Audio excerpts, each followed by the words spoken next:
Bom, irmãos, hoje nós vamos meditar um pouco sobre o texto, sobre o Salmo 23, tá?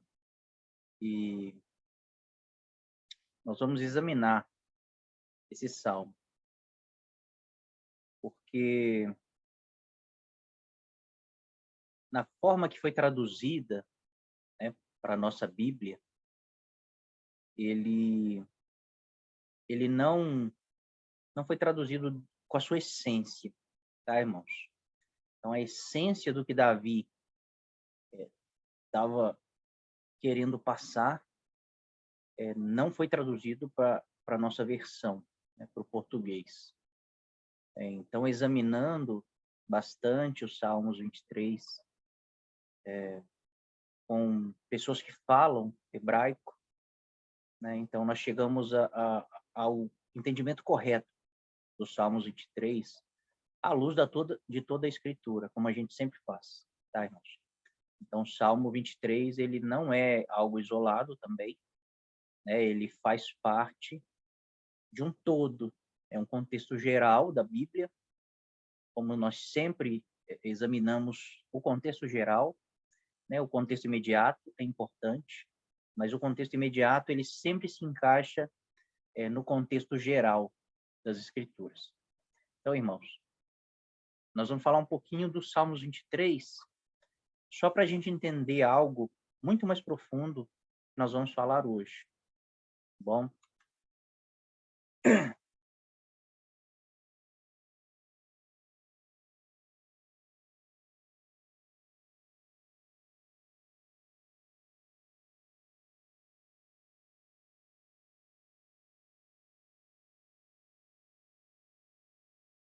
Então, Salmo 23, irmãos, eu peguei ele aqui no hebraico, tá? No hebraico antigo, e só para me mostrar algo para os irmãos.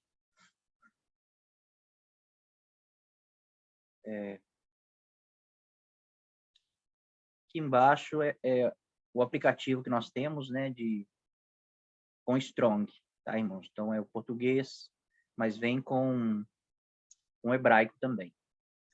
Mas tem uma falta aqui e eu vou mostrar para os irmãos.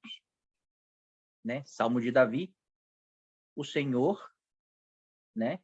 Jeová aqui, ó, Jeová, é o meu pastor. Né? Nada me faltará. Essa palavra aqui, chasser, é, faltará, tá? Então, Jeová é meu pastor e nada faltará. É o que foi traduzido. Nada me faltará, tá bom? No hebraico, irmãos, então nós vamos ter aqui essa palavra que significa salmo, tá? Então, Salmo de Davi. Jeová, o Senhor, é meu pastor, Aqui, ó. Jeová, Tá? Jeová, Lo. Aí os irmãos vão perceber que esse Lo não tem aqui, ó. E já vai para... Não sei falar, tá, irmãos? É Chasser. É bem difícil. E só que no hebraico antigo, na primeira tradução hebraica, tem um lo aqui, tá, irmãos? Que não tem aqui, ó. Shashir. Aqui vai lo, shashir, tá? Esse lo aqui, eu cliquei na palavra aqui para os irmãos verem, significa não, tá? Então, nós vemos lá no livro de Oséias, Deus manda colocar o nome dos filhos de Oséias. Lo-Ruama, não amada. Lo-Ami, não meu povo. Então, Lo significa não, tá, irmãos? Então, Salmo de Davi, o Senhor é meu pastor, não faltará. Tá? Essa é a tradução correta.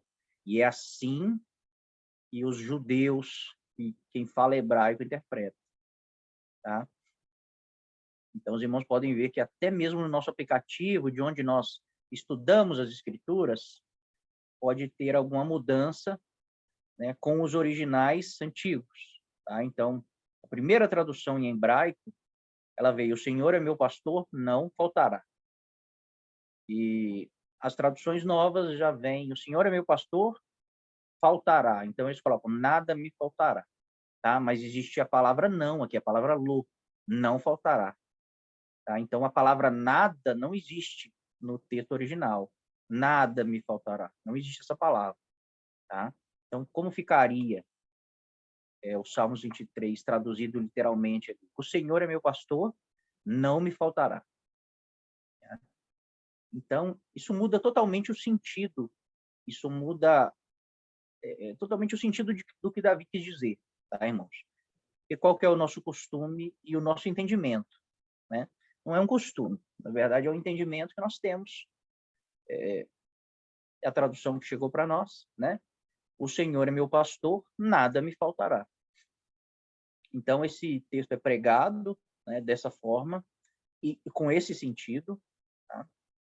E a impressão que dá, e alguns irmãos até exortam dessa forma, é que o Senhor é o meu pastor e nada vai me faltar, né? Então nada, eu vou ter tudo. Ele está cuidando de mim, ele não vai deixar faltar nada, eu vou ter. Tá? Mas o texto original, ele está dizendo, o Senhor é meu pastor, não me faltará. Então, quem não vai faltar é o pastor, tá, irmãos? Não são as coisas, não são bens materiais que não vai faltar. É o pastor que não vai faltar, tá? Nós interpretávamos esse texto também baseado no hebraico de uma outra forma. O Senhor é meu pastor, nada me falta, né? No verbo presente, já não me falta. Então, se o Senhor é meu pastor, nada me falta, eu tenho tudo. Porque se eu tenho Ele, eu tenho tudo. Mas quando nós aprofundamos, quando nós examinamos mesmo as Escrituras e vamos buscar nos textos originais, nos mais antigos, nós vemos que a tradução ela mudou um pouco. Então, a tradução mais antiga, ela vai dizer, o Senhor é meu pastor, não me faltará. Tá? Então, quando muda o sentido, né, não é nada vai me faltar. É o pastor que não vai me faltar. E nós interpretamos o contexto geral, nós percebemos que faz sentido. E é exatamente isso que o texto está dizendo. Tá? Porque ele fala assim, o Senhor é meu pastor, não me faltará. Deitar-me faz verdes pastos, guia-me mansamente a águas tranquilas, refrigera minha alma, guia-me pela vereda da justiça. Aí ele fala assim, e ainda que eu andasse pelo vale da sombra da morte, eu não temeria mal algum, porque o Senhor está comigo. A sua vara e o seu cajado me consolam. Então, em qualquer lugar que eu estiver, se eu estiver em águas tranquilas, se eu estiver deitado em pastos verdejantes, né, ele me guia na vereda da justiça, mas quando eu estou passando pelo vale da sombra da morte, ele também está comigo. E o Salmo diz assim, a sua vara e o seu cajado me consolam. Eles não me libertam, eles não me livram do vale da sombra da morte. Tá? Então, o pastor, ele não te livra, né? O vale da sombra da morte você tem que passar. Mas, como o seu pastor não falta, ele nunca falha com você, ele nunca vai sair do seu lado, e Jesus diz isso em Mateus 28, ide, pregai o evangelho, batiza em nome do Pai, do Filho, do Espírito Santo, faz discípulos, porque eis que estou convosco até a consumação dos séculos. Então, Jesus, ele prometeu, ele vai estar conosco em qualquer situação. Então, no Salmo, Davi está dizendo exatamente isso. Aí, mesmo se eu andar pelo vale da sombra da morte, eu não temo, porque ele está comigo. E a sua vara e o seu cajado me consolam, não me libertam, não me livram. Eles não livram você do vale da sombra da morte. Tá? Eles te consolam. Por quê? Porque o pastor ele vai guiando. Né? Então, eu posso estar passando o vale da sombra da morte, mas se eu tenho o Senhor como meu pastor, eu sei que ele está comigo. E eu sei que ele está me guiando também no vale da sombra da morte. Então, o meu consolo é saber que ele está comigo. E quando Jesus ele é assunto aos céus, ele diz, um pouco antes, ele diz assim, é necessário que eu vá, mas eu vou enviar um consolador, o Espírito da verdade, o Espírito Santo. Né? E o Espírito Santo, ele é, Jesus disse, o Consolador. Então, por que nós precisamos de um Consolador? Né? Davi fala assim, a tua vara e o teu cajado me consolam. Então, Jesus ele veio através do Espírito de Deus, ele está aqui no nosso meio, do nosso lado, através do Espírito Consolador que ele enviou. E é assim que ele está no meio de nós. Então, em qualquer situação de tribulação, de angústia, de vale da sombra da morte, ele me consola, porque eu vou ter que passar. Né? Senão ele me libertaria, senão ele me livraria. Mas ele enviou o Espírito Consolador. E ele mesmo diz, no mundo tereis aflições, né? Mas tem bom ânimo, eu venci. Nós vamos ler esse texto. Então, né, o Espírito que Jesus enviou é para nos consolar. Então, nós vamos passar, nós vamos ter necessidades, nós vamos ler vários textos, e os irmãos vão ver que nós vamos ter necessidades. Vai faltar, sim, coisas para nós, mas o pastor não vai faltar. Tá, irmãos? Então, esse é o sentido do texto. Quando nós olhamos o texto no seu contexto, é o que Davi está dizendo. Quando eu estou em pastos verdejantes, ele está comigo, mas quando eu estou no vale da sombra da morte, ele também está comigo, porque ele não falta, porque ele não me falta, ele está sempre comigo. Ele é o meu pastor, ele não me abandona. Tá? Então, nós vamos, baseado nesse entendimento, né, nós vamos discorrer um pouco sobre esse assunto. Né? Vai nos faltar coisas? Então, nós vamos ver exemplos bíblicos, tá, irmãos? Para não ficar nas nossas palavras. Ah, porque me faltou. Aí o irmão pode dizer assim, faltou porque você não tem fé. Então, nós vamos ver exemplos bíblicos de pessoas que serviam a Deus, né, e que faltou coisas para eles. O próprio Jesus, ele diz assim, né, vocês querem me seguir, me sigam, mas o Filho do Homem não tem nem onde reclinar a cabeça. Então, faltava um lugar para Jesus. Ainda que ele era o Filho de Deus, ele tinha a sua casinha, mas aonde ele estava pregando na sua missão, ele não tinha nada. Né? Ele era um peregrino. E nós vemos também em Hebreus 11, falando de Abraão, Isaac, Jacó, e de vários outros personagens, os heróis da fé, a Bíblia diz assim que eles, né, eles viram as promessas de longe, mas elas não se concretizaram na vida deles. Então, eles andaram sem terra. Abraão foi prometido a terra para ele, mas ele não herdou a terra. Isaac, Jacó. Então, nós vemos que muitos homens de Deus, eles andaram peregrinos nessa terra, né? E eles não tiveram nada. Elias não tinha nada. Tá? Então, nós vamos ver, irmãos, porque a gente quebra um entendimento errado que nós temos do Salmo 23. Né? E toda vez que é lido o Salmo 23, nós achamos que Deus vai prover o que nós precisamos. E o que nós precisamos é o Senhor. Então, nós já temos o que nós precisamos, que é o Senhor como nosso pastor. Então, se nós estamos passando pelo vale da sombra da morte, ele está conosco. Então, o nosso consolo é saber, estou passando, mas ele está comigo. Então, quando for lido o Salmo 23, o entendimento que vai vir no nosso coração tá ruim, né? Tá difícil, mas o Senhor está do meu lado, ele prometeu. Ele não me abandona. E ele vai me consolar. Tá, irmãos? Então, não vamos ter mais o entendimento que ele vai me dar o que eu preciso. Ele vai me livrar agora dessa prova. Às vezes, não. Às vezes, ele vai te conduzir pelo vale da sombra da morte. Mas o seu cajado, né, a sua vara, eles vão te consolar. E Jesus, ele diz assim,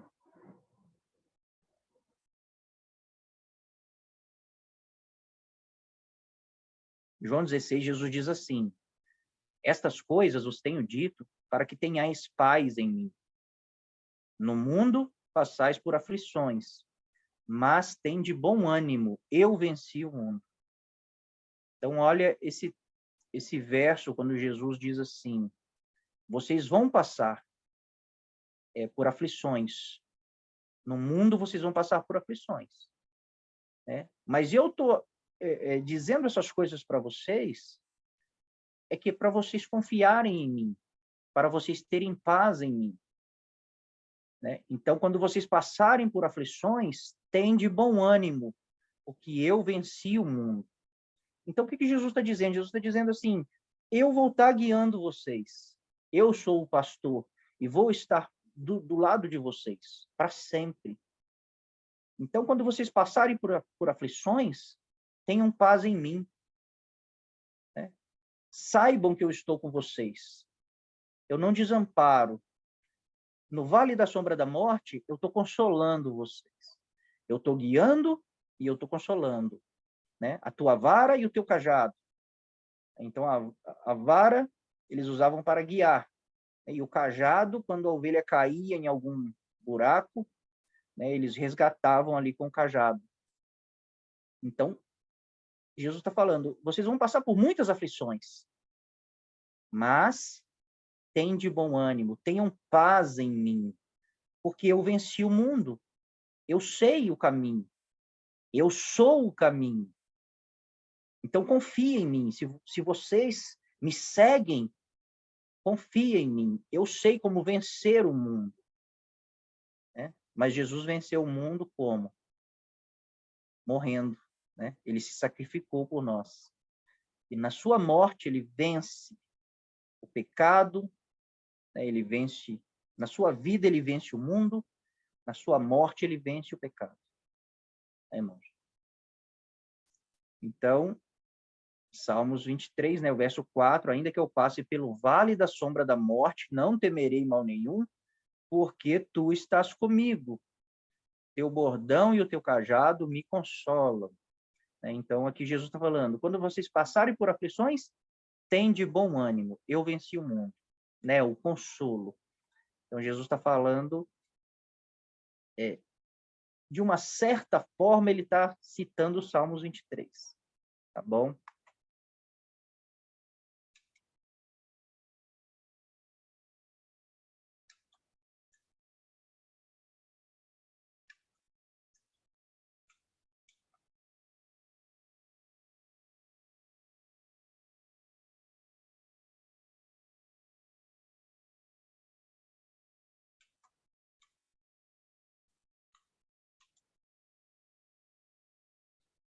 Aí Paulo vai dizer assim, irmãos, digo isto não por causa da pobreza, porque aprendi a viver contente em toda e qualquer situação, tanto sei estar humilhado como também ser honrado. De tudo e em todas as circunstâncias já tenho experiência, tanto de fartura como de fome, assim de abundância como de escassez. Tudo posso naquele que me fortalece. Então, Paulo, nós temos que lembrar que Paulo ele era um fariseu e Paulo estudava na melhor escola rabínica, a escola de Gamaliel. Então, Paulo, ele tinha posses. Né? Paulo era rico. E quando ele diz assim, está escrevendo a carta para os irmãos, ele está falando, não digo por causa da pobreza, porque eu aprendi a viver contente em qualquer situação. Eu sei estar humilhado, sei ser honrado, de tudo e todas as circunstâncias eu já tenho experiência, tanto de fome como de fartura, de abundância e escassez. Então, essa experiência que Paulo teve, né, essa experiência que ele acumulou, não foi no tempo em que ele não conhecia o Senhor, porque ali não faltava nada para ele, né, materialmente falando. Ele está dizendo que, servindo a Cristo, ele já passou fome.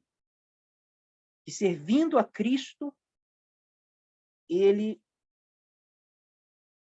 já teve escassez. Ele já foi humilhado. Então, irmãos, nós vemos que Paulo, um dos maiores pregadores, um dos maiores discípulos de Jesus, alguém que tinha confiança de dizer: sede meu imitador, como eu sou de Cristo. Alguém que tinha confiança de dizer: me imita, porque eu estou imitando o meu mestre. Ele diz: eu passei fome, eu passei necessidade, eu fui humilhado. Então, mas ele diz assim: mas tudo posso naquele que me fortalece. Então ele fala: eu posso ser humilhado, porque o Senhor está comigo. Eu posso passar fome, pode me faltar comida, mas não pode me faltar o Senhor. Ele não me falta. E mesmo na fome, na escassez, na perseguição, ele me consola. A sua vara e o seu cajado me consolam. Então eu tudo posso no meu pastor que me fortalece. Percebe, irmãos, que faltavam as coisas para Paulo? Então, quando nós pegamos o Salmos 23 e buscamos ali as bênçãos materiais do Salmos 23, como se, porque o Senhor é meu pastor, nada vai me faltar, nós percebemos que não é assim. E a Bíblia mostra que não é assim. Mas que o Senhor nunca falta é verdade. Tá, irmãos? Então, quando nós pegamos o contexto imediato, já dá para perceber que não está falando de coisas materiais. Está falando que o pastor nunca vai faltar.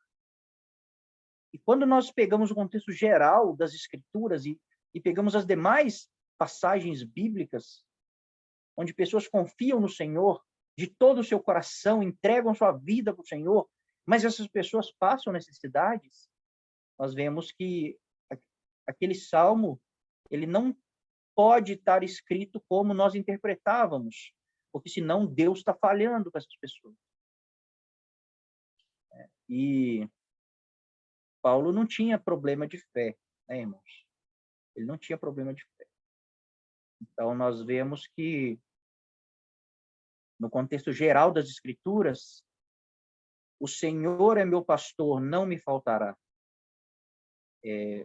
Tem muito mais fundamento, harmoniza com as Escrituras, né? Agora, o Senhor é meu pastor, nada me faltará, já não harmoniza tanto, tá? Então, a tradução nossa para o português deixa muito a desejar, irmãos, muito a desejar, tá? Então, por isso que sempre nós estamos ali examinando também os textos em hebraico, em grego, tá? Para a gente buscar toda a essência do que realmente Davi queria dizer, do que Jesus queria dizer, do que Paulo queria dizer, do que os profetas, né, queriam dizer. Então,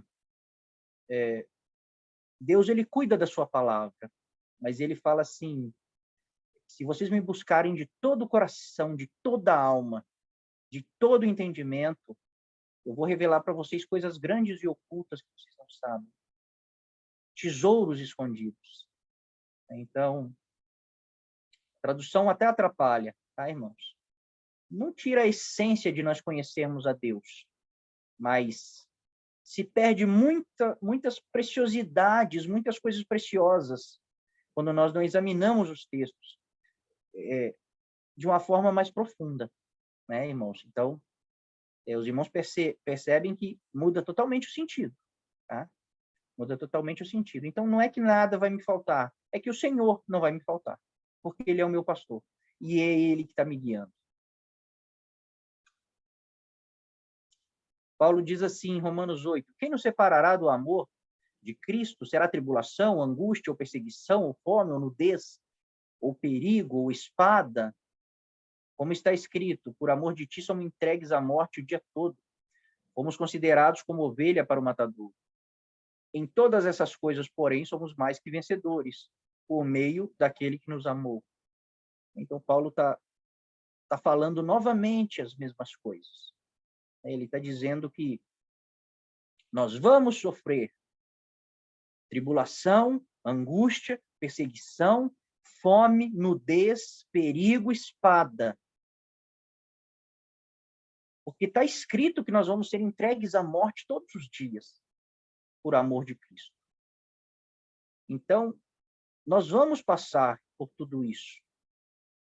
Nós vamos passar pelo vale da sombra da morte muitas vezes.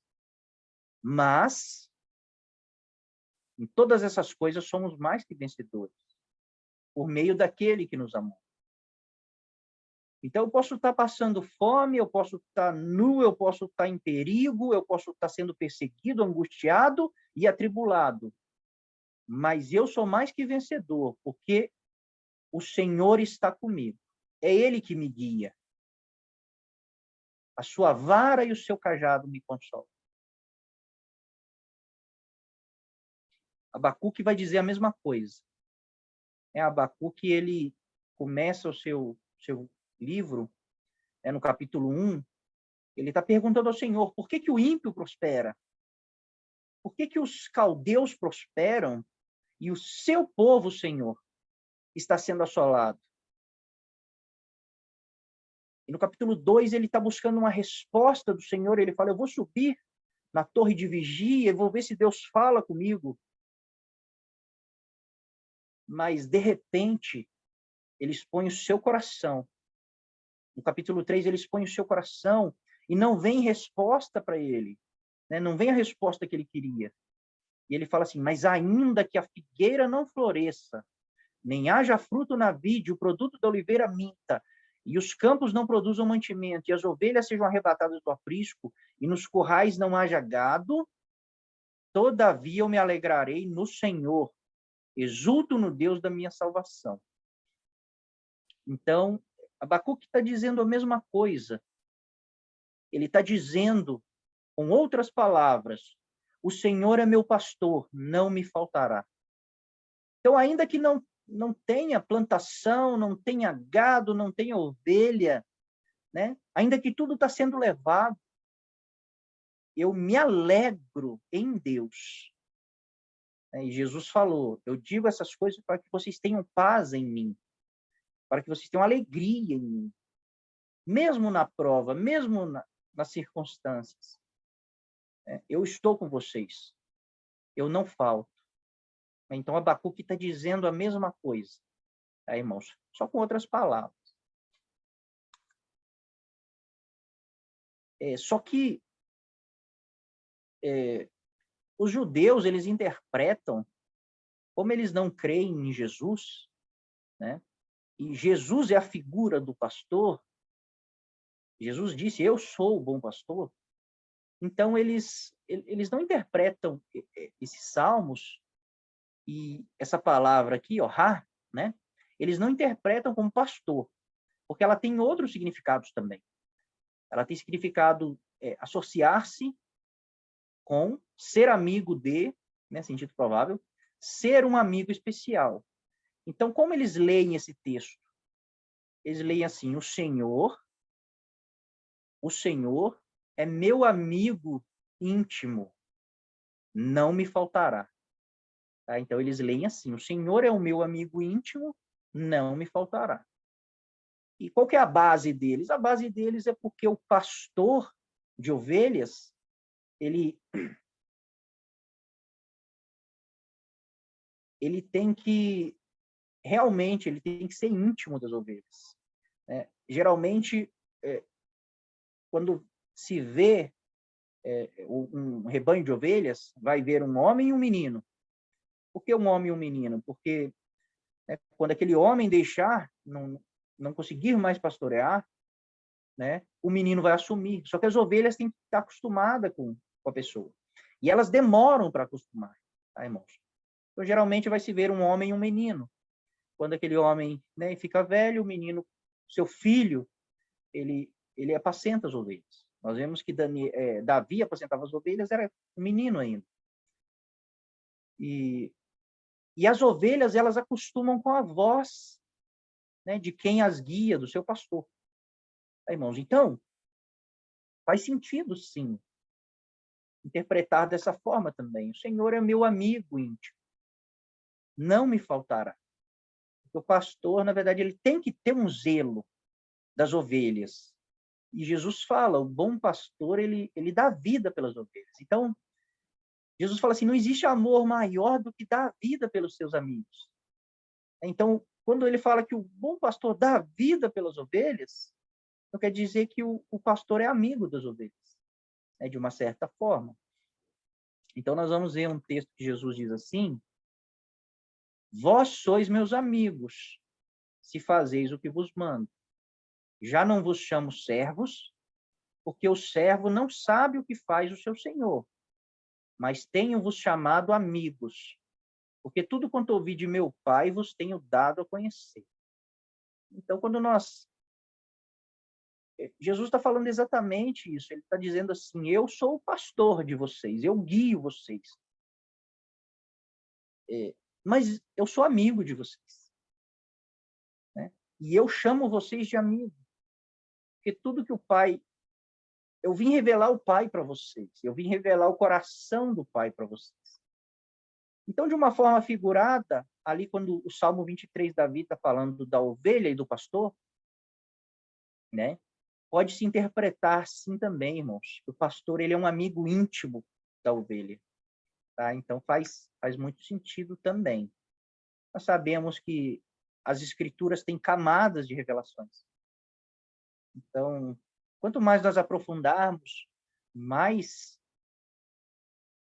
camadas profundas de revelação nós vamos entender, né? E o coração de Deus ali, por que Deus guiou que esses salmos, que essas palavras estivessem nas escrituras para nós? Porque ele quer se revelar.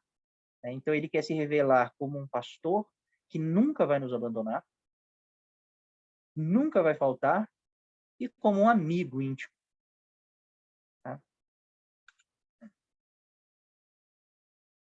Baseado nisso, nós vamos falar de filhos e servos. Tá, irmãos? Nós somos servos de Deus ou nós somos filhos de Deus? Existe uma confusão. Porque servo, ele é escravo. Então, servo e escravo é a mesma palavra, tá, irmãos? Quando é traduzido servo ou escravo, é a mesma palavra. Então, um servo é um escravo. E tem alguns textos aqui, nós vamos ler, depois nós vamos meditar. Criou Deus, pois, o homem, a sua imagem. A imagem de Deus o criou. Homem e mulher os criou. E Deus os abençoou e lhes disse, sede fecundo, multiplicais, enchei a terra, sujeitai-a. Dominai sobre os peixes do mar, sobre as aves do céu e sobre todo animal que rasteja pela terra. Então, nós vemos que quando Deus criou o seu filho, Adão, Adão era filho de Deus. Adão era imagem e semelhança de Deus. Adão e Eva. E quando Adão cai, Adão peca, né? Aí a Bíblia diz assim que Adão ele gera um filho à sua imagem e semelhança. Então, os filhos de Adão já não são mais imagem e semelhança de Deus. Adão foi feito imagem e semelhança de Deus. Mas, quando ele se corrompe, agora os seus filhos nascem à sua imagem e semelhança. Irmãos, então, todo mundo é filho de Deus? Não. Todos são criação de Deus. Tá? Mas Adão foi filho de Deus. Ele foi criado um filho de Deus. A imagem e semelhança de Deus. E quando Deus criou seu filho, o que Deus fez? Deus não deu uma missão para ele. Tá? Deus não falou assim, vai, multiplica, domina a terra, e daí, se você fizer tudo certinho do jeito que eu estou mandando, aí eu vou te abençoar. Deus não fez isso. O texto diz: criou Deus o homem à sua imagem, a imagem de Deus criou, homem e mulher, e Deus os abençoou e disse: vai e faz tudo o que eu estou dizendo. Né? Então, Deus, ele não espera nós fazermos as coisas para nos abençoar ou para nos capacitar, tá, irmãos? Deus, ele primeiro abençoa e depois ele dá a missão. Ele primeiro capacita e depois ele envia. Tá? Então, quando nós entendemos o Senhor é meu pastor, nada me faltará, dá a impressão que Deus vai ir provendo o que nós precisamos, né? Tudo que eu precisar, ele vai prover. Mas com os filhos, não é assim. Tá, irmãos? Em Efésios 1, Paulo diz assim: bendito Deus e Pai de nosso Senhor Jesus Cristo, que nos tem abençoado com toda sorte de bênçãos espirituais nas regiões celestiais em Cristo. Então, Deus, ele já nos abençoou com toda sorte de bênção espiritual nas regiões celestiais. Porque ele nos abençoou em Cristo. Então, toda a bênção que nós precisamos já foi, Deus já determinou sobre nós. Ele já nos abençoou. Só que são bênçãos espirituais. Né? Toda sorte de bênção espiritual. Prosperidade é uma bênção espiritual? É, irmãos? Então, muitos serão prósperos. Só que prosperidade não é riqueza. Tá? Prosperidade é paz. Prosperidade é alegria. Prosperidade é você ter a sua casa, dentro da sua casa, harmonia, e toda a sua casa servindo ao Senhor. Isso é prosperidade, ainda que na mesa não tenha fartura. Então, as pessoas confundem prosperidade com riqueza. Tá? Prosperidade não é riqueza. A Bíblia diz assim, Paulo disse assim que nós temos que nos contentar com o que nós temos. E muitos, por quererem ser ricos, se perdem. Nessa busca da riqueza, eles se enlaçam, né, em espinhos, eles se perdem e trazem sofrimento para si mesmos e se perdem. E Paulo diz, porque o amor do dinheiro, o amor ao dinheiro é a raiz de todos os males. Então, todos os males, o motivo deles é o amor ao dinheiro.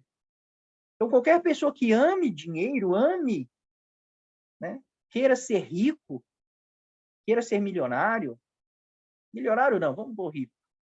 Qualquer pessoa que lute por isso, que dê a sua vida por isso, que, né, passa a sua vida toda trabalhando, se esforçando para ser rico, e não tem tempo para o Senhor, não tem tempo para a família, não tem tempo para os seus irmãos, ele não vai ser próspero, irmãos. Ele não vai ser próspero.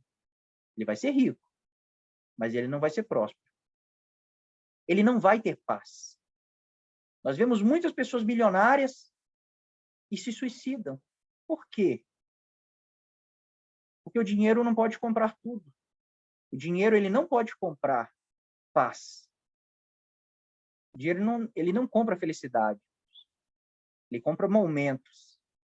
Então, Paulo disse, o amor do dinheiro é a raiz de todos os males. Todos. Então, irmãos, tudo que nós precisamos já está derramado sobre nós, mas está nas regiões celestiais. Então, o sacerdócio, ele tem acesso às regiões celestiais. Então, todos nós somos sacerdotes. Então, quando nós vamos amadurecendo, quanto mais amadurecemos, mais próximo de Deus nós chegamos e entramos nas regiões celestiais. Entramos no santo lugar. E de lá nós conseguimos ter acesso a essas bênçãos, ter acesso a esses dons, ter acesso a tudo que o Senhor já determinou sobre nós. né? Então, tem pessoas que Deus já determinou, vai ser evangelista, outros vai ser profeta, vai ser pregador. Então, já está determinado. Eles já estão sendo capacitados desde o ventre da mãe. Paulo fala, desde o ventre da minha mãe, o Senhor me escolheu para ser apóstolo. Jeremias fala, no ventre da minha mãe eu fui escolhido para ser profeta. Então, eles já tinham essas bênçãos sobre as suas cabeças. Tá, irmãos? Então, nós vemos que Deus, os filhos de Deus, eles primeiro são abençoados, para depois eles fazerem as suas missões, para depois eles cumprirem a vontade de Deus. Aí Paulo fala assim em Romanos 8, pois todos que são guiados pelo Espírito de Deus são filhos de Deus. Porque não recebeste o espírito de escravidão, para viverdes outra vez atemorizado, mas recebeste o espírito de adoção, baseado no qual clamamos Abba, Pai. Então, Paulo está falando que nós somos filhos de Deus, e nós não recebemos espírito de escravidão, né? E escravidão é servo, tá? É a mesma palavra. Espírito de servidão, de escravidão, é a mesma coisa. E ele fala assim, para viverdes outra vez atemorizados. Mas vocês receberam o espírito de adoção, vocês são filhos. E João fala assim, no amor não existe medo. Antes o perfeito amor lança fora o medo. Ora, o medo produz tormento, logo aquele que teme não é aperfeiçoado no amor. Nós o amamos porque ele nos amou primeiro. Então, essa palavra medo, né, na tradução João Ferreira mais antiga, antes dessa nova, essa palavra medo, ela significa temor, tá? No amor não há temor. Então, é o que Paulo está falando aqui. Ó. Nós não recebemos espírito de escravidão para vivermos atemorizados, para vivermos com medo. Porque nós não somos servos, nós não somos escravos, nós somos filhos. Mas nós somos filhos que servem. Então, por várias vezes a Bíblia vai dizer, Paulo vai dizer, eu sou um servo do Senhor. Né? Eu sou um servo de Deus. Mas, na verdade, nós somos filhos de Deus e servos de Jesus. Irmãos, mas nós não somos servos de Deus como escravo, nós somos amigos.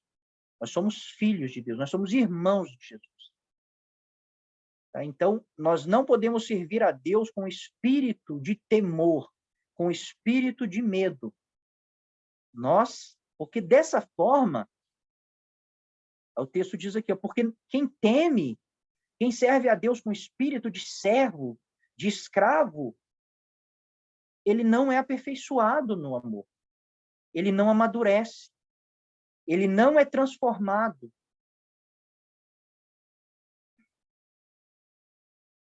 Aí ele fala assim, nós o amamos porque ele nos amou primeiro. Então, qual que é a questão? Qual que é o entendimento? Qual que é o espírito de escravidão? O espírito de servo e o espírito de filho. Qual que é a diferença?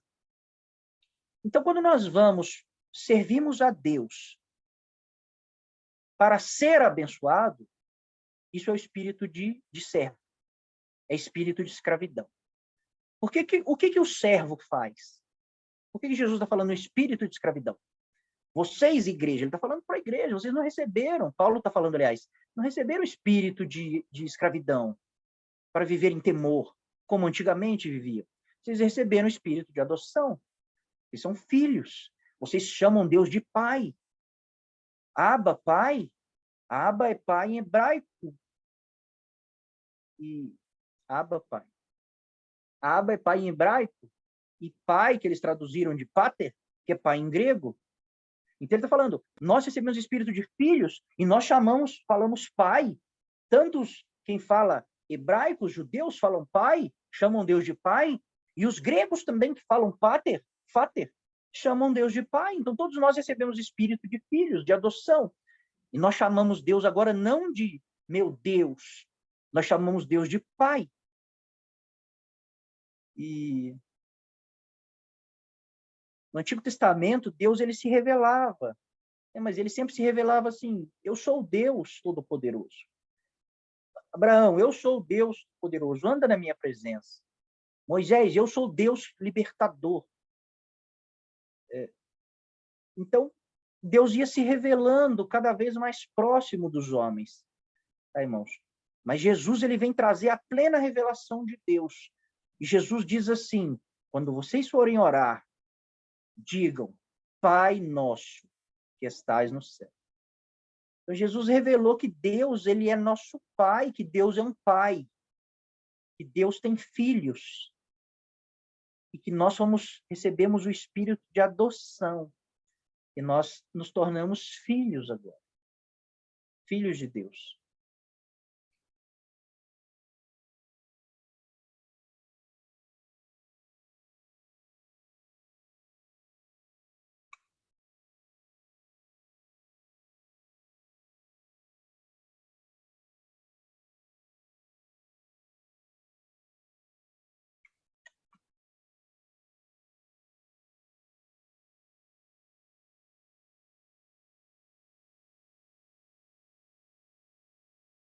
Então, o espírito de escravidão, irmão, o escravo, ele trabalhava por comida, moradia e vestes. Então, Jesus fala assim, ele fala assim em uma das suas parábolas: não vos preocupeis com o que vocês vão comer ou com o que vocês vão se vestir. Deus não alimenta os pássaros? Deus não veste os lírios dos campos de uma forma que nem Salomão, em toda a sua glória, né, se vestiu? Vocês são muito mais importantes que os pássaros e que os lírios dos campos. Então, Jesus está falando, não se preocupa com o que você vai comer e com o que você vai beber. Porque você não é um escravo mais, você é um filho. E do filho, o pai cuida. Então, ele já te abençoou. Ele já preparou, ele já proveu tudo o que você precisa. Tá? Então, o filho, ele é abençoado. E porque ele é abençoado, ele é grato. E ele serve a Deus por gratidão. Ele serve a Deus por amor. Por isso que no temor, no medo, não tem como ser aperfeiçoado no amor.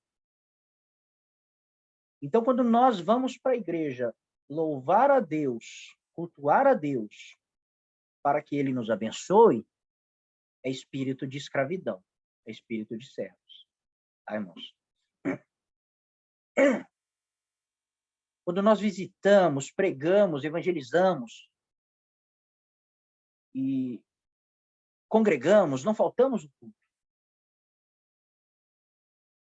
E quando acontece algo na nossa casa, quando falta algo na nossa casa, e nós falamos assim, mas Senhor, eu fui fiel, eu não falto de culto, Senhor. Eu não uso bermuda, eu não corto o cabelo, eu não pinto a minha unha, eu não jogo bola. O que nós estamos fazendo, irmãos, é cobrando o Senhor. É cobrando um pagamento, porque nós estamos servindo a Ele. Então, Ele tem que nos pagar. Tá? Então, isso é o espírito de servidão, o espírito de escravidão é isso. É quando nós servimos para receber coisas de Deus. Tá? Qual é o espírito de filhos, de adoção? Deus já me abençoou. Ele é o meu pastor. Ele não me falta. Então, eu vou congregar por gratidão. Eu vou agradecer.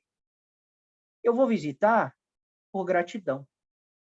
Eu vou trabalhar na obra por gratidão a Deus. Por amor aos meus irmãos. Por tudo que Deus tem feito na minha vida, eu sou grato. Então, tudo que eu faço não é para merecer algo de Deus. Não é para receber algo de Deus. É por gratidão pelo que ele fez. É por gratidão porque Jesus morreu na cruz no meu lugar. É por gratidão que a minha família tem saúde, tem alimento, tem veste. Eu não preciso de mais. O que eu tenho é o meu pastor que me guiou até aqui. Ele me guiou às águas tranquilas, aos pastos verdejantes. Ele me guia. E eu sou grato. E eu estou contente com o que eu tenho. É pouco, às vezes, mas eu estou contente. Porque o que importa é se eu tenho o Senhor como o meu pastor. É isso que importa.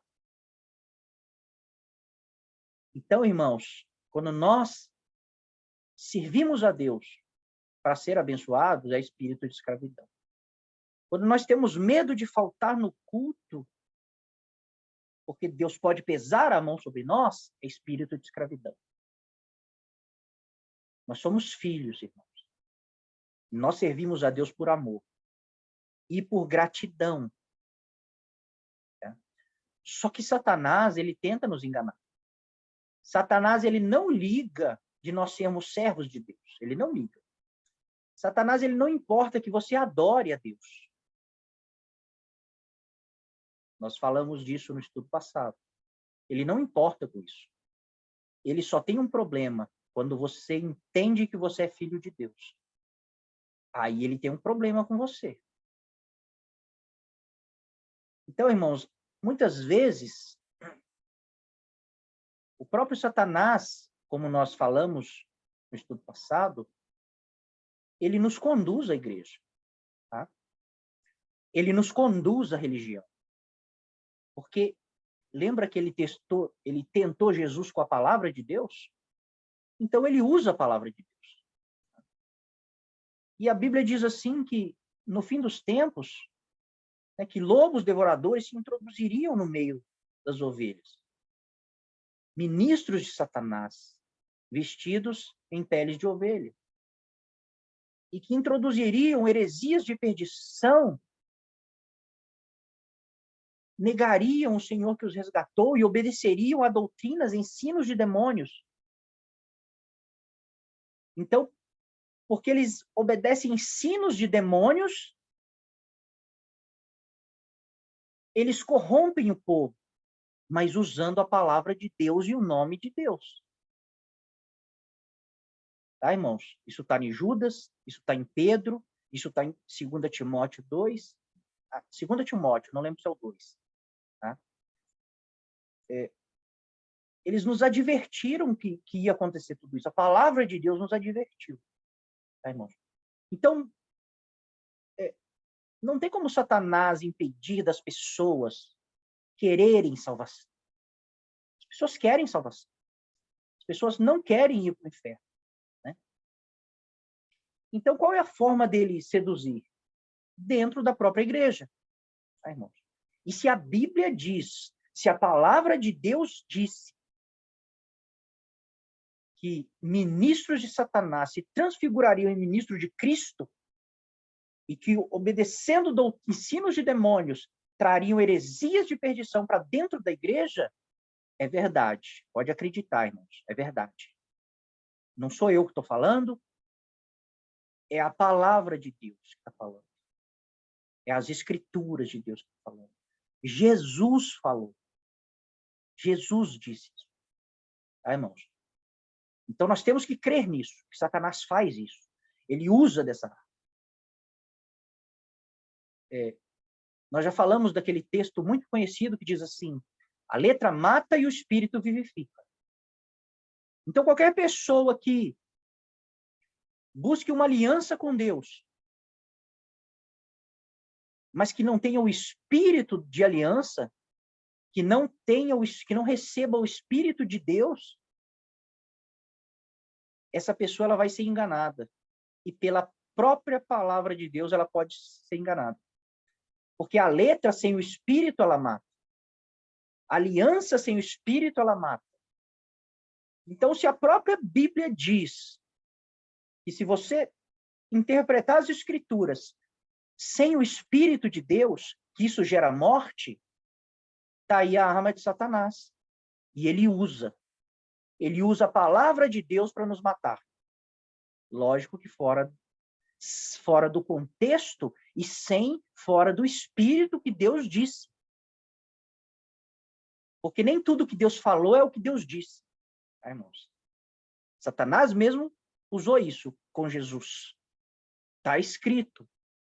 Mas Jesus falou, também está escrito. Então, isso que você está dizendo que Deus disse, ele não disse, mas ele falou. Ele falou, sim, essas palavras, mas o que ele estava dizendo não era isso. Então, nem tudo que Deus falou, Deus disse. É o que Deus disse. Tá? Então, Satanás ele vai usar, sim, dessa arma poderosa, que é a palavra de Deus, que é a fé, para nos matar, para nos destruir. Então, uma das formas dele fazer isso, irmãos, é não deixar nós entendermos que somos filhos e que não somos escravos, não somos servos. Somos filhos que servem por amor e por gratidão. Então, Satanás ele começa a colocar os seus ministros para ensinar essas coisas. Faz, se dedica, se esforça, que Deus vai te abençoar. Satanás, quando ele foi enganar Eva, ele pegou a palavra de Deus, né, o que Deus disse, e ele usou a palavra de Deus para enganar Eva. Mas Satanás, ele prometeu algo para Eva que já era dela. Satanás disse assim, o dia que você comer dessa fruta, você vai ser igual a Deus. Você será igual a Deus. Você terá o conhecimento de Deus. Só que Deus criou o homem e a mulher à sua imagem e semelhança. Então, Adão e Eva, eles eram igual a Deus. Eles aprenderiam tudo sobre o bem e o mal quando eles amadurecessem. Deus ensinaria tudo para eles. Mas não era o tempo. Então, Deus criou Eva à sua imagem e semelhança.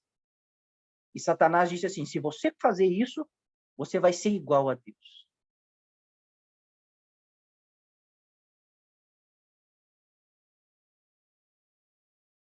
E essa mesma doutrina, irmãos, está dentro da igreja. Faz, porque no dia que você fizer, você será. Mas a doutrina de Deus é, você é, por isso você faz. Nós não estamos servindo a Deus para sermos filhos de Deus. Nós não estamos servindo a Deus para ter as bênçãos, para ter o favor de Deus. Nós servimos a Deus porque Ele é o nosso Pai. Porque Ele nos amou primeiro. Nós não amamos Ele, como nós lemos no texto, para ser amado por Ele. Nós não o amamos, o servimos e o agradamos para ter favor dele. Nós o amamos porque ele nos amou primeiro. Nós servimos porque ele nos abençoou. Porque ele é o nosso pastor. Ele não falta. Ele é tudo na nossa vida. Então, nós só precisamos dele. Nós só precisamos dele. Mas ele é bondoso, ele é misericordioso. E ele disse assim, busca o reino de Deus e a sua justiça. As outras coisas que vocês precisam serão acrescentadas. Não precisa preocupar. Né? Mas quando nós lemos Efésios, nós vemos que ele já nos abençoou. Então, nós temos que servir, irmãos, por gratidão. Nós temos que servir a Deus por amor. Nós temos que amar os nossos irmãos por gratidão, porque Deus nos amou. Então, nós não podemos ficar também indo na igreja celebrar que Deus nos amou. Apenas celebrar que Deus nos amou. Nós não podemos fazer isso, porque Deus me amou. E porque ele me amou, eu sou grato a isso. Eu sou grato ao seu amor e eu o amo. Mas eu tenho que buscar dele revelação de como eu vou manifestar esse amor para os meus irmãos. Como eu vou manifestar esse amor para as pessoas que estão nas trevas, para pessoas que precisam, que sentem um vazio no seu coração, precisam ser amadas. Como eu vou levar esse amor até elas? Porque isso é gratidão. Gratidão não é dizer eu sou grato a Deus, porque Ele me chamou nessa graça. Gratidão é quando você demonstra com obras que você é grato. Gratidão não é de boca, não é de palavra. Gratidão você vai e faz. Por isso que o filho, ele é grato a tudo que Deus já o abençoou. E ele vai fazer por gratidão. Ele não vai simplesmente agradecer. Obrigado, agradeço porque o Senhor me chamou nessa graça. Ele vai, de fato, mostrar a gratidão. Aí fazendo as obras do seu Pai. Buscando, se reunindo para celebrar esse amor, mas também buscando como Deus, como eu vou levar esse amor para o mundo, porque o Senhor amou o mundo. E tem um texto aqui, irmãos, que vai falar de gratidão.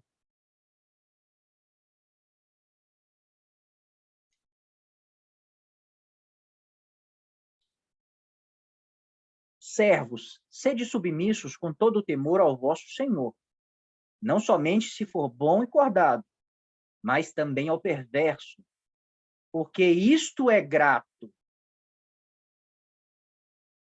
Que alguém suporte tristezas sofrendo injustamente o motivo de sua consciência para com Deus. Então, os irmãos percebem o que é gratidão?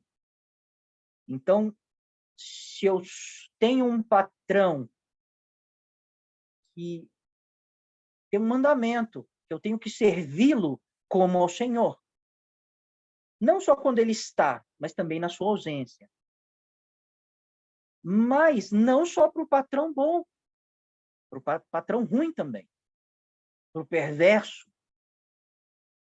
E quando eu faço isso, eu faço porque eu sei que é o que o meu pai quer.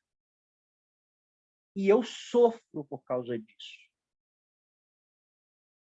Percebe que eu estou demonstrando a minha gratidão por esse amor que ele me amou, fazendo a sua vontade? Não é dizendo, indo no culto e agradecendo. É fazendo a sua vontade. Então, irmãos, o espírito de escravo, de servo, faz, então você será. O espírito de filhos, você é. Por isso você faz.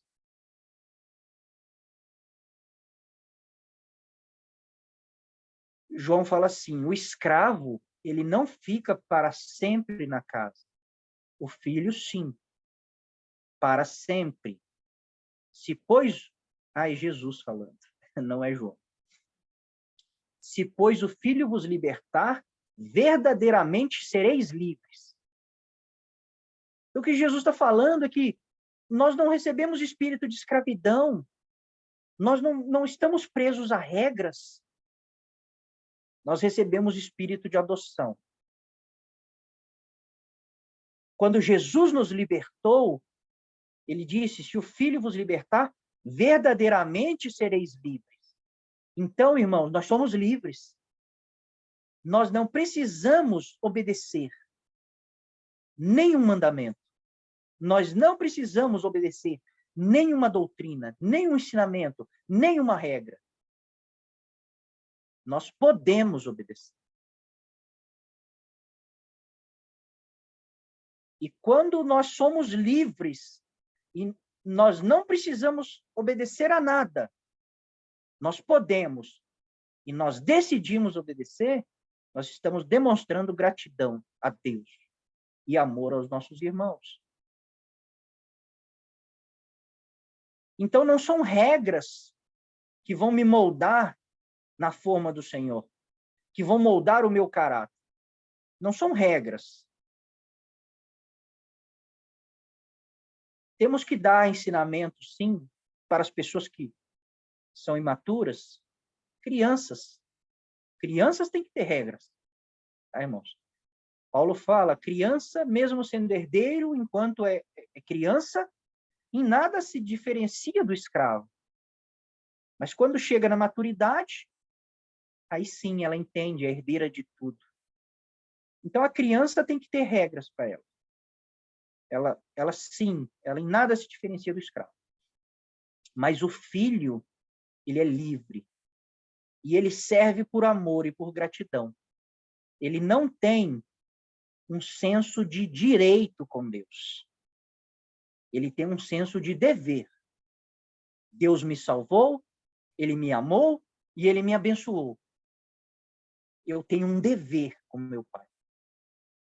Eu tenho um dever com meus irmãos.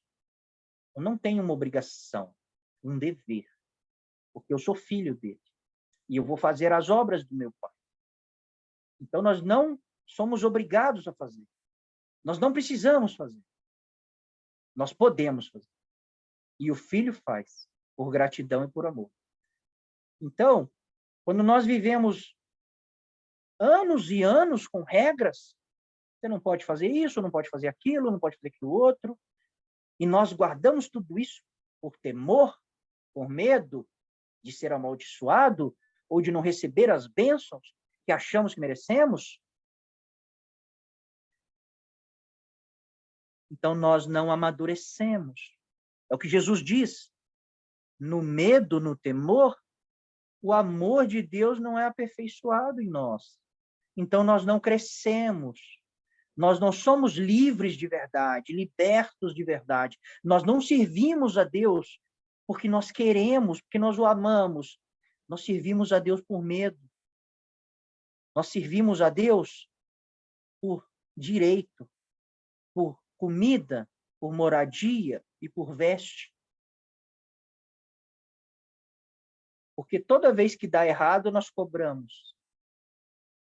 Então, nós não temos espírito de filho, temos espírito de escravos. Tá, irmãos? O rei Ezequias, ele fez muitas coisas boas em Israel. Ele acabou com a idolatria. Ele fez muitas coisas para Deus, em nome de Deus. E quando Deus mandou Isaías dar a sentença que ele ia morrer, ele virou para o lado da sua cama, chorou e disse, mas Senhor, olha tudo que eu fiz. Olha tudo que eu fiz. Então ele cobrou de Deus tudo que ele tinha, o serviço que ele tinha feito. Então ele estava trabalhando para Deus. Ele não servia a Deus por amor. Porque quando algo deu errado, ele cobrou tudo que fez. E Deus pagou. Então, se você cobrar de Deus, ele vai pagar, porque ele não deve nada para ninguém. Às vezes, você está fazendo, né, pensando que é filho, mas quando você cobra, é revelado que você é um servo, você é um escravo, você está trabalhando pelas bênçãos, pelo salário, e Deus vai te dar, ele vai te dar. Se você cobrar, ele vai te dar. Mas o seu galardão no céu, você não ajuntou tesouros no céu. Você ajuntou tesouros na terra. E até mesmo o que você fez para Deus, você cobra em bênçãos. Então, você é um escravo, você não é filho de Deus. Estou dizendo assim, são palavras fortes, mas eu acredito que os irmãos estão entendendo o que eu estou dizendo. Nós já viemos de vários estudos, de vários fundamentos sobre isso, então não estamos falando de pessoas imaturas, pessoas inocentes. Nós estamos aprendendo certo, aprendendo o que a palavra ensina, entendendo heresias, entendendo doutrinas de demônios que podem estar dentro da igreja, que estão dentro da igreja, nos escravizando dentro da igreja, nos fazendo ser escravos, servos, operários de Deus. Tá, irmãos? Então, quando Ezequias cobra de Deus, Deus paga ele. Deus fala, eu vou te dar mais 15 anos, vou te livrar dos seus inimigos, vou te abençoar mais. Porque Deus, né, ele é longânimo, amoroso, misericordioso e justo. Então, se você cobrar, ele vai te dar. Mas isso vai ficar claro que você não é um filho. Mas Ezequias era um rei. Deus colocou ele como rei. E Ezequias não tinha uma vida. Ezequias não passava necessidade. Ezequias comia do bom e do melhor. Então, ele foi abençoado para fazer o trabalho do Senhor. Ele fez, mas depois ele cobrou. Ele não entendeu que ele já foi abençoado. Que ele já teve uma vida boa. Que ele foi colocado como rei. Né, irmãos? Então, ele não era grato por tudo que Deus fez por ele. Ele queria receber por tudo que ele fez. Tá? Então, isso é espírito de escravidão.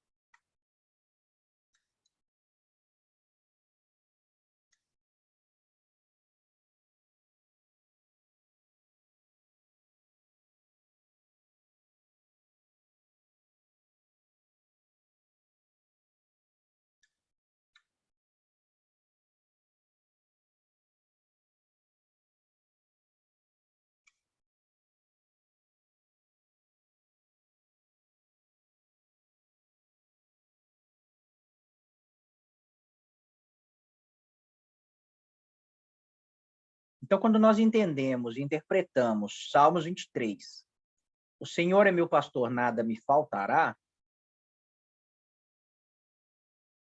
dá a impressão que tudo que eu precisar, ele vai me dar. Então, eu estou servindo a ele, a hora que falta algo, eu vou aos pés do Senhor e digo, e agora? E aí, Senhor? E aquela promessa? E aquela palavra?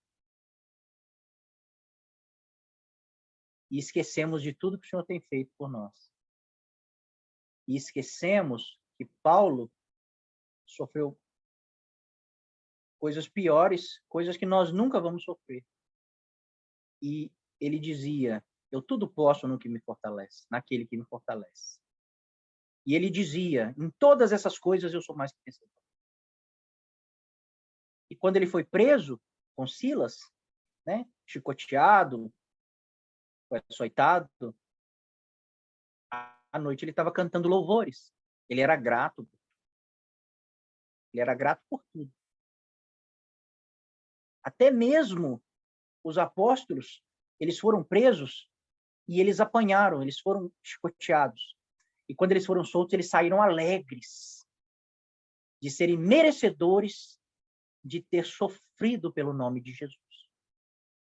Eles foram gratos pela surra que eles levaram. E às vezes a gente não é grato a Deus pela nossa vida. Nós temos tudo, temos conforto, temos paz, temos alimento, temos um carro, podemos congregar, podemos falar das coisas de Deus, podemos visitar, e não fazemos, não somos gratos, só reclamamos, só murmuramos com Deus. Né, irmãos? Então, pegar essas bases bíblicas, conhecer o modo como Deus tratava os seus servos, isso vai nos amadurecer. Isso vai aumentar a nossa fé. Isso vai nos permitir entender que nós somos filhos de Deus. Nós não somos servos, não somos escravos. Nós somos filhos que servem. E às vezes Deus vai nos chamar para algo, ele vai dizer, você, eu quero que faz isso, seu chamado é esse, o seu chamado é esse, né, irmãos? E nós podemos pensar, mas eu não tenho condição disso. Eu não tenho condição de fazer isso. E exatamente isso é a relação do pai e o filho, tá, irmãos? Deus, ele não está chamando você porque ele quer bem feito. Ele está chamando você para fazer essa obra porque durante essa obra, ele e você vão ter uma relação. você vai aprender com Deus enquanto você está fazendo. É como um pai que, se ele quer o carro bem limpo, ele não vai chamar o filho para lavar. Ele vai chamar um profissional. Ele vai levar o carro no lava-jato e o profissional vai lavar e ele vai pagar. Mas se ele quiser o carro bem limpo, ele tem que fazer isso. Mas quando o pai chama o filho, filho, me ajuda a lavar o carro, o pai sabe que o filho vai fazer errado. O pai sabe que ele vai gastar mais tempo corrigindo as coisas erradas que o filho está fazendo do que se ele tivesse pagado o profissional para lavar. E que não vai ficar tão bem feito. Mas durante aquele processo existe uma relação. Durante aquele processo tem um aprendizado. Durante aquele processo vai criando mais intimidade, mais amor, mais conhecimento, mais entendimento. Eu lembro de uma vez que eu pedi meu irmão para lavar o carro. Meu irmão era pequeno, ele morava comigo. Nossa mãe faleceu e ele mora comigo desde os 11 anos. Agora ele casou já. Eu pedi ele para lavar o carro e ele lavou o carro com a bucha de lavar louça com o lado verde. Ele arranhou a porta do carro toda. Então, eu estou falando aqui, estou lembrando disso. É isso que acontece. Então, Deus ele nos chama para essa relação e ele nos dá a condição, mas ele vai nos preparando. Você não vai chegar pronto. Ele vai te chamar. Qual o exemplo disso? Paulo. Deus chama Paulo, te fala, eu te separei para o ministério. Você vai ser o apóstolo dos gentios. Quando nós lemos o livro de Atos, nós vamos ver que Paulo foi fazer uma viagem com Barnabé e Marcos. E Marcos, ele desiste no meio da viagem e volta. Por quê? Porque eles estavam indo, evangelizando nas cidades, e eles apanhavam, e eles eram perseguidos. E Marcos não quis, Marcos desistiu e voltou. E no futuro, quando eles iam agora novamente passar naquelas cidades onde eles tinham fundado igrejas,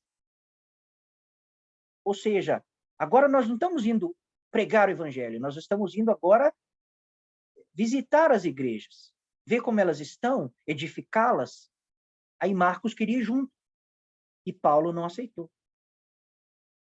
Paulo não aceitou ele ir junto, agora colher os frutos do que ele não quis ajudar a plantar. E Paulo e Barnabé, eles têm uma discussão a respeito disso, e Barnabé fala, não, eu vou continuar discipulando o Marcos. Eu não vou desistir do Marcos. E Paulo, ele pega Silas e vai para outro lado, e eles se separam ali. Mas perto da morte de Paulo, ele escreve uma carta para Timóteo. E ele fala assim, vem me visitar. Né? Eu já estou findando a minha carreira. Eu vou ser morto. Vem me visitar. E traz Marcos, porque ele é muito útil nesse ministério. Os irmãos percebem que até mesmo Paulo, Deus foi trabalhando na vida dele. E Deus foi aperfeiçoando ele no amor. Mas ele fez muita coisa errada. Pedro fez muita coisa errada. Todos fazem. Todos erram. Abraão mentiu. Davi adulterou e matou. Mas é amigo de Deus. É segundo o coração de Deus. Então, irmãos, Deus tem filhos. Ele não tem. Ele tem servos. Quando ele quis exercer juízo sobre a terra, nenhuma das vezes que ele exerceu juízo sobre a terra, ele levantou um império poderoso. E ele levantou um rei poderoso, Nabucodonosor.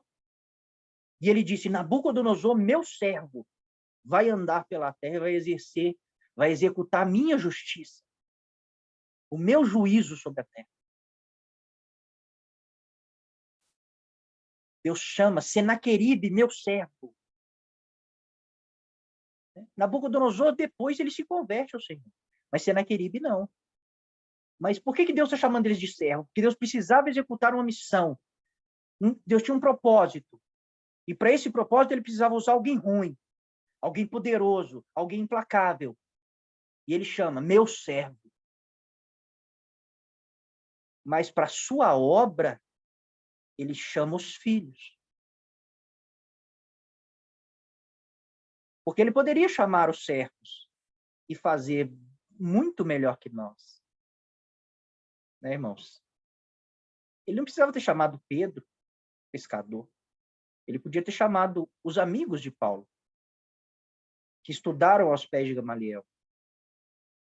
Ele chamou Pedro, Tiago, João, André, pescadores. Então, irmãos, Deus quer ter uma relação conosco. Ele não quer que nós sirvamos a Ele para ter as coisas. Ele não quer que nós sirvamos a Ele por medo de ser amaldiçoado ou de não receber aquilo que nós achamos que merecemos. É por amor e gratidão. Mas só tem como entender isso se nós formos libertos, se nós amadurecermos e formos libertos da religião.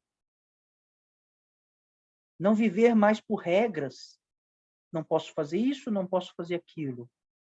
Viver por gratidão e amor. Eu posso fazer, não tem problema nenhum, mas eu posso não fazer. E se eu não fizer, vai agradar o meu pai, porque o meu irmão, né, ele ainda não entende que isso não é pecado. Então, eu como sou um filho dele, e ele me amou tanto, que eu vou amar esse irmão. E eu vou me sacrificar agora por ele. Então, irmãos, o Senhor é meu pastor, não me faltará. Tá? Ele nunca vai faltar. Enquanto você for ovelha dele, enquanto você estiver seguindo ele, ele nunca vai faltar. Até mesmo no vale da sombra da morte. Até mesmo na fome. Até mesmo na perseguição e na tribulação.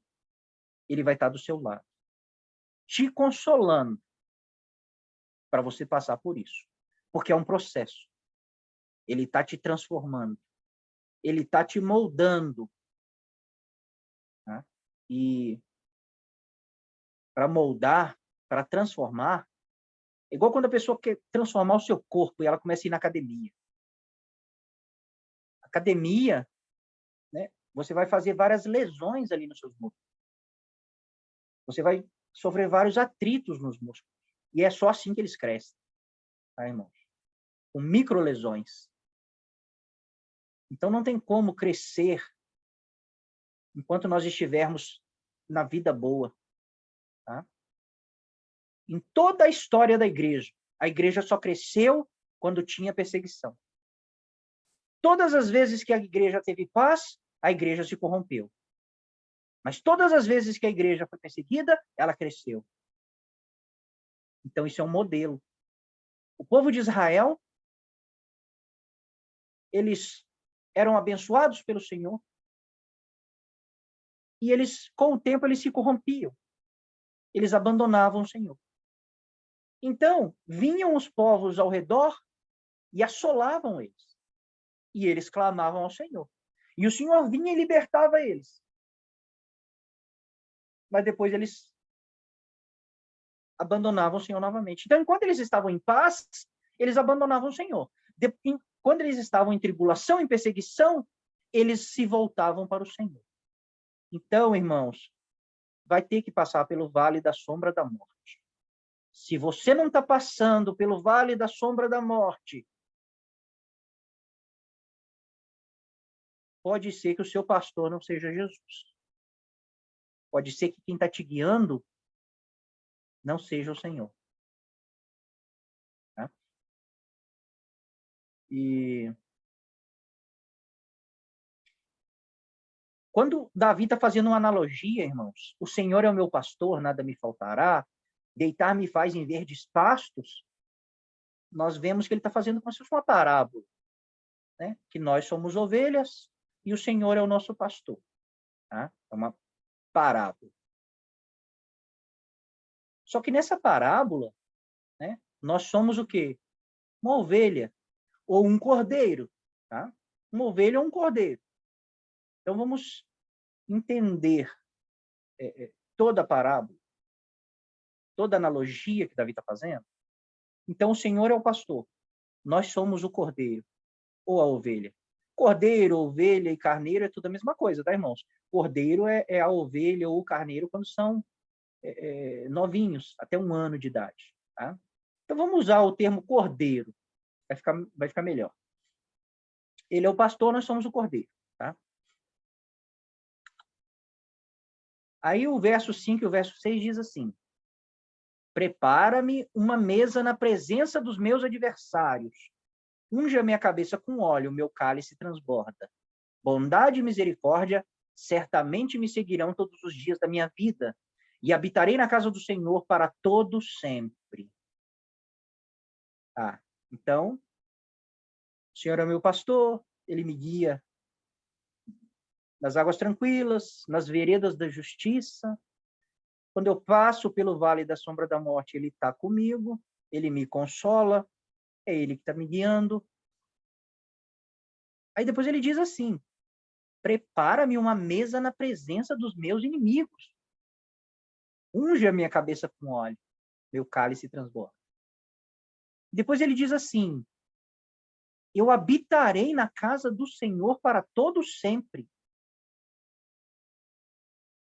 Então, como que uma ovelha ou um cordeiro podem habitar na casa do Senhor para todo sempre?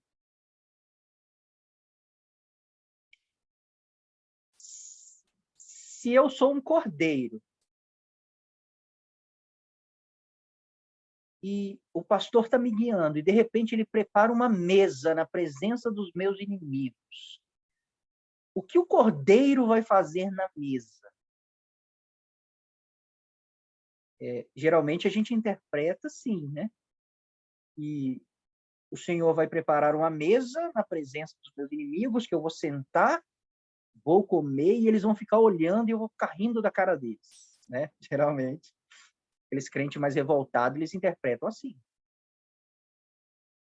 Outros já mais amadurecidos, eles interpretam assim: não, essa mesa é a mesa da comunhão.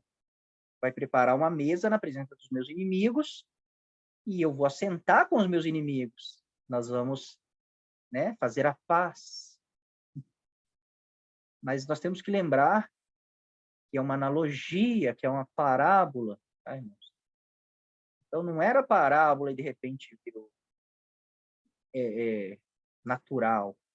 Continua parábola. Tá?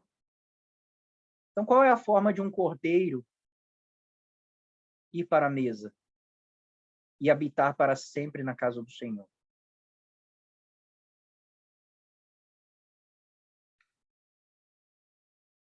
Jesus diz assim,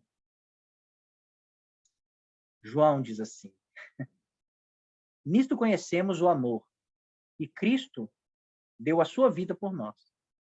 E devemos dar a nossa vida pelos irmãos. Então, se Cristo deu a vida por mim, por gratidão e por amor, eu vou dar a vida pelos meus irmãos. Isso é amor.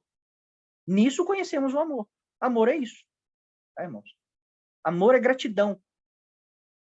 Ele deu a vida por mim, o mais justo é eu dar a vida pelos meus irmãos. Tá? Paulo fala, vamos ler o texto de Paulo aqui de novo, mas vamos frisar outro ponto. Quem nos separará do amor de Cristo? Será tribulação, angústia, perseguição, fome, nudez, perigo, espada? Como está escrito, por amor de ti somos entregues à morte o dia todo. Fomos considerados como ovelhas para o matador. Em todas essas coisas, porém, somos mais que vencedores por meio daquele que nos amou.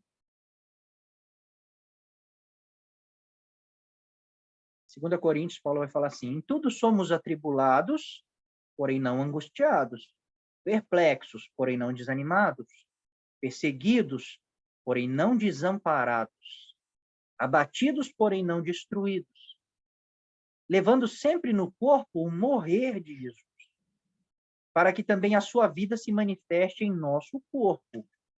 Porque nós que vivemos somos sempre entregues à morte por causa de Jesus, para que também a vida de Jesus se manifeste em nossa carne mortal. De modo que em nós opera a morte, mas em vós a vida. Então, Paulo está escrevendo para a igreja, né? Para a igreja que ainda é, né? A igreja de Coríntios ainda é criança espiritual, criança na fé. Paulo fala, eles ainda são carnais. E Paulo está falando dele, de Apolo, aqueles que já amadureceram.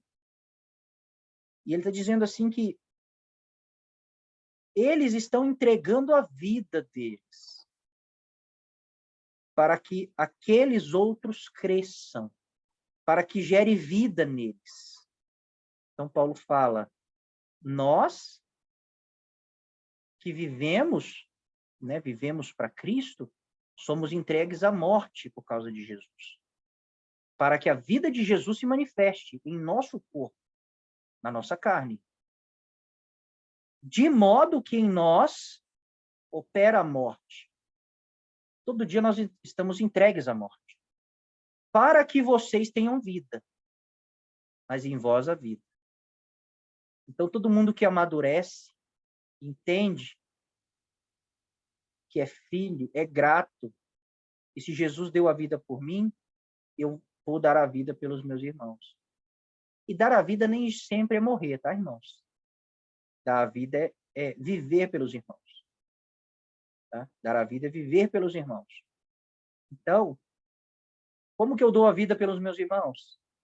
Como que eu dou a vida pela minha esposa, como Paulo ensina? O marido deve dar a vida pela sua esposa. É vivendo por ela. É vivendo pelos meus irmãos. Como que eu vou viver pelos meus irmãos? Eu vou deixar Cristo ser formado em mim. Porque a única pessoa que pode transformar os meus irmãos e gerar vida neles é se eu morrer e Cristo ser gerado em mim. Então eu vou me sacrificar todos os dias para que Cristo seja formado em mim, para que gere vida nos meus irmãos, para que eu tenha água viva saindo da minha boca.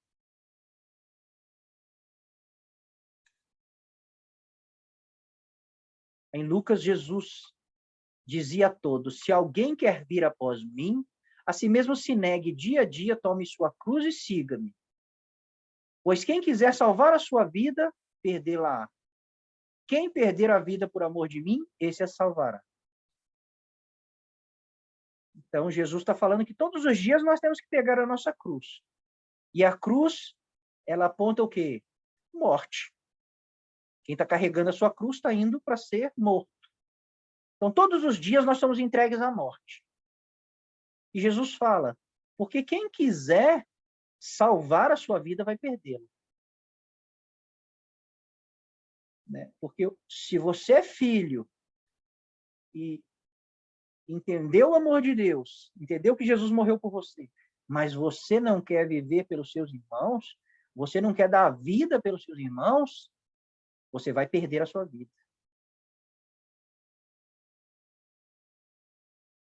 Você vai ficar indo na igreja tentando se salvar e não vai dar a vida pelos seus irmãos.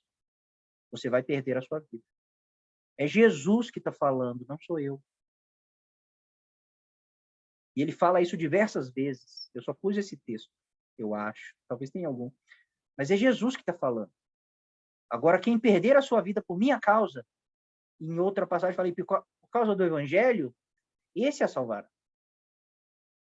Então, nós temos que entregar a nossa vida para o Senhor. Nós temos, sim, se precisar morrer, nós temos que morrer pelo Senhor. né? Já falamos aqui dos irmãos moravianos. Se venderam como escravo para anunciar o evangelho em uma ilha de escravos. Ninguém podia ir lá.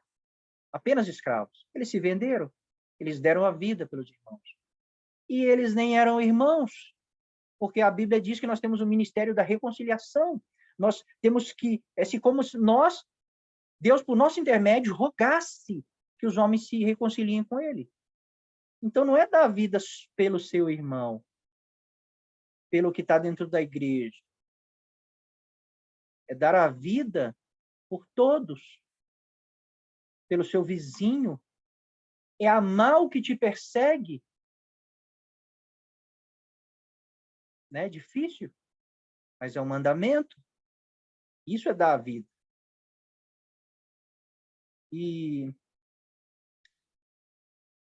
Então, essa é a única forma, irmãos, do cordeiro ir para a mesa, se ele for sacrificado. Tá? Não tem outra forma.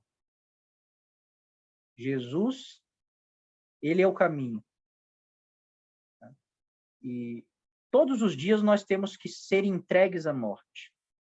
Os nossos desejos, os nossos sonhos, todos os dias eles têm que ir para a mesa. Porque assim Cristo será formado em nós. E essa carne nossa que é pecaminosa vai servir para carregar a vida de Cristo. E reconciliar os nossos inimigos, os inimigos de Deus com Deus. Por isso que prepara uma mesa na presença dos meus inimigos.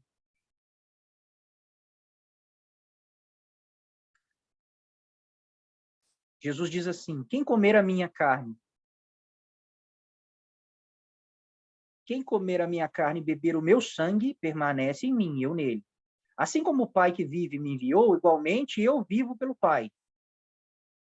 Também quem de mim se alimenta, por mim viverá. Qual que é a única forma de um cordeiro ficar para sempre na casa do Senhor? Se ele se tornar alimento. Irmãos? Então, nós somos o que comemos. Então, o cordeiro, ele dá a sua vida. E a família se alimenta. E esses nutrientes do cordeiro vão estar para sempre na família. Ele vai gerar crescimento nos filhos. É o que Paulo está dizendo. Todo dia nós somos entregues à morte, e em nós opera a morte, para que em vocês opere a vida, haja vida. E Jesus fala, quem comer a minha carne, ele vive através de mim. Também quem de mim se alimenta por mim viverá. Então, a única forma de um cordeiro ir para a mesa e permanecer para sempre na mesa do seu Senhor, para sempre na casa do Senhor, é ele se tornando alimento e gerando nutrientes para a casa, para a família do Senhor. Então, aquele cordeiro vai fazer parte da vida deles para sempre. Porque ele gerou vida. Ele gerou vida naquela família. Jesus fala assim, em verdade vos digo, se o grão de trigo caindo na terra não morrer, fica ele só. Mas se morrer, produz muito fruto. Quem ama a sua vida, perde-a. Mas aquele que odeia a sua vida nesse mundo, preservá-la para a vida eterna. Esse é outro texto que Jesus fala a mesma coisa. Então, Jesus está falando assim, só se o grão de trigo cai na terra e não morre, não tem alimento, não tem fruto. Ele fica só. Mas se ele morre, ele gera frutos. E Jesus morreu. E ele salvou todos nós. E ele nos alimenta até hoje. Quando Jesus... Só terminar o texto aqui. Paulo fala assim, quanto a mim, estou sendo oferecido por libação. Libação é um sacrifício. Ele está falando assim, O meu sangue vai ser derramado, né, em sacrifício, eu vou ser morto. E o tempo da minha partida é chegado. Mas eu combati um bom combate, completei a carreira, guardei a fé. Ele completou a carreira, Paulo, ele completou a carreira da ovelha, do cordeiro. Paulo viveu os Salmos 23. O Senhor cuidou dele, preparou ele para ser um apóstolo, guiou a pastos verdejantes, a águas tranquilas, ensinou no caminho da justiça, guiou no vale da sombra da morte, e no fim ele foi oferecido na mesa para gerar vida nos inimigos de Deus. E o que Paulo gerou, o que Deus fez através de Paulo, nos alimenta até hoje. É vida para o corpo de Cristo. Então ele se entregou a Deus, ele se sacrificou, ele morreu, ele foi para a mesa, e ele virou alimento, e ele nos alimenta até hoje. O que Deus fez com ele nos alimenta até hoje. O que Deus fez com Pedro nos alimenta até hoje. Ele cumpriu o Salmo 23. E o Senhor nunca o abandonou.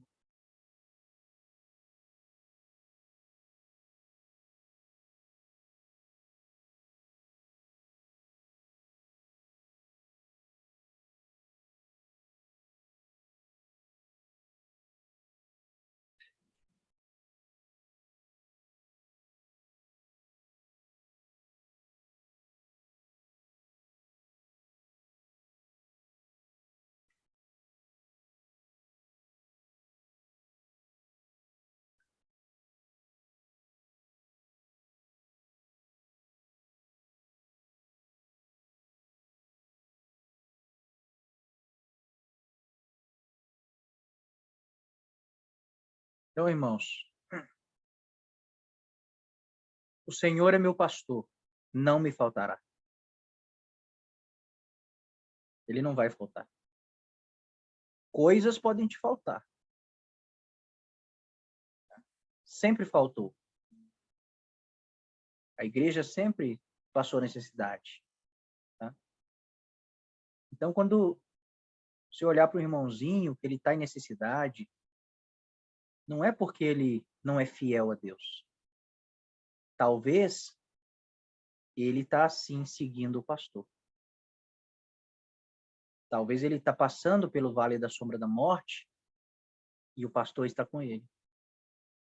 Tá? Então, ter essa visão, ter esse entendimento, muda totalmente a nossa perspectiva de como Deus vai cuidar de nós, como Ele nos guia, como o Senhor Jesus nos apacenta. Então, esse evangelho que promete bênçãos, libertações, não é o evangelho de Cristo. Jesus falou, vocês vão ter aflições, mas tem de bom ânimo. Eu venci e eu sou quem está guiando vocês. Eu sei como vencer o mundo e eu estou guiando vocês. Só me segue.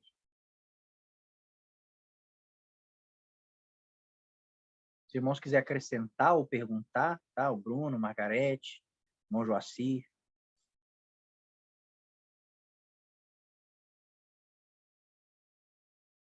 Não sei se ficou claro para os irmãos. Eu sei que é algo que às vezes a gente nunca ouviu, né? E é bem profundo, né? É bem profundo. Mas Satanás, ele usa desse falso evangelho. Um evangelho onde você não vai sofrer. Para nos aprisionar. Para nos transformar novamente em escravos. Tá? E dessa forma nós não crescemos, não amadurecemos, não somos transformados no amor. Não somos aperfeiçoados no amor. e continuamos sempre crianças, sempre servos, sempre cobrando algo que nós achamos que merecemos porque nós estamos servindo a Deus. Então, eu fico tentando agradar a Deus para ver se Ele me favorece no emprego, em alguma coisa. Quando nós somos filhos e tudo que nós precisamos, nós já temos. Nós já fomos abençoados com todas as bênçãos. Toda sorte. E toda é toda. Eu gosto de falar sempre isso. Toda é toda. Tá? Então, tudo que nós precisamos, nós já recebemos. Nós já fomos abençoados. Nós somos filhos. Então, nós não precisamos fazer para ser. Nós somos, por isso fazemos. Tá, irmãos? Comenta alguma coisa aí, Bruno.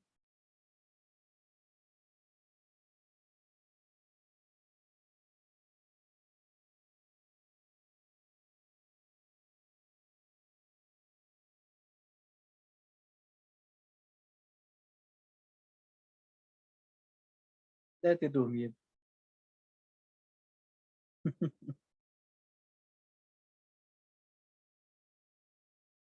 Irmã Margarete, irmão Joaci, quiser comentar alguma coisa aí?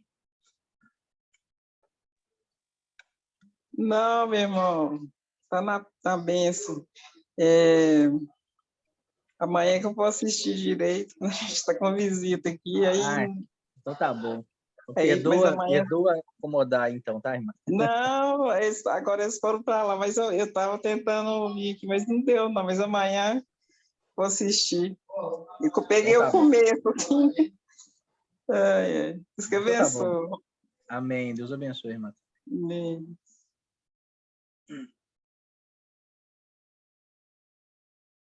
Então, vamos encerrar, né, irmãos? Deus abençoe os irmãos que participaram. Deus abençoe os irmãos que vão assistir depois. Se os irmãos tiverem alguma dúvida, pode colocar nos comentários lá no vídeo ou no grupo do WhatsApp, tá, irmãos? Lembrando os irmãos, né, que nós já estamos vindo numa série de estudos, tá, sobre as Escrituras. Então, pode ser que alguém veja esse vídeo e não entenda várias coisas, né? E se algo não ficou claro para os irmãos, tá, pode mandar aí no comentário e a gente indica algum estudo que esclareça, né, qualquer questão que tiver ficado aí para os irmãos que ainda não participam com a gente, tá? Os irmãos podem mandar, a gente está à disposição, tá? Se precisar falar com a gente manda o número do WhatsApp, tá bom? Importante é os irmãos entenderem, tá? Importante é os irmãos entenderem o que nós estamos querendo passar, tá? Então, se ficar de difícil entendimento, talvez vendo alguns estudos que nós já fizemos, né, clareie mais o entendimento dos irmãos, tá bom? Deus abençoe a todos. Até o próximo.